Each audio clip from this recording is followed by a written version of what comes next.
Yeah, the pews are quickly filling up here in Uvalde, probably a good 50 or 60 people inside the cathedral behind me. We'll give you a look at the doors as you see some more folks strolling in at the moment. Just a few minutes ago, really heartbreaking, an older gentleman came up to us and said his grandson is one of the people in the hospital right now. He showed us a picture from his wallet, a 10-year-old who was at the school at Robb Elementary today.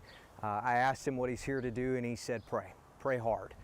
So he walked inside, as did several other dozen people who are now quietly sitting in the cathedral waiting for a sort of prayer vigil as the rain starts to fall here in Uvalde. We do expect a mass around 8 p.m. with the Archbishop, but I would imagine it will be a quiet chapel until then, with lots of people in reflection.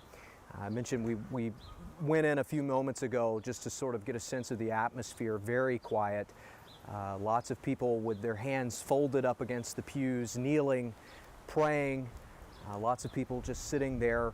We've seen some congregation members walk in with flowers and leave them toward the front of the church near the altar. There's about 6 dozen or so bouquets sitting there right now. Of course, you could smell the incense inside the church. One of the beautiful aspects of Catholicism, and certainly more to reflect on today as you sort of get that feel for the sense inside the church and what things are like. 5 or 6 more people walking in right now. You see some folks outside on their phones. They're trying to stay as up to date on the information as we are, as we give you the developments over the course of the next couple of hours. Again, even people inside with family members impacted by this in the hospital right now. And as a community of this size, as we've been telling you all day, everybody knows everybody.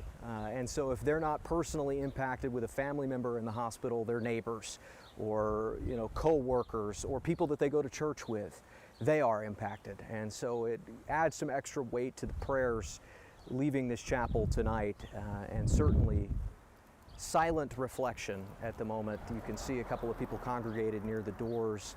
We've not heard bells or anything like that, but there's definitely a crowd growing.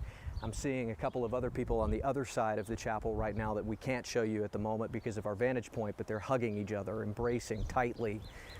There will be more of that inside this church tonight, as well as at the other vigil at the Church of Christ on the other side of town.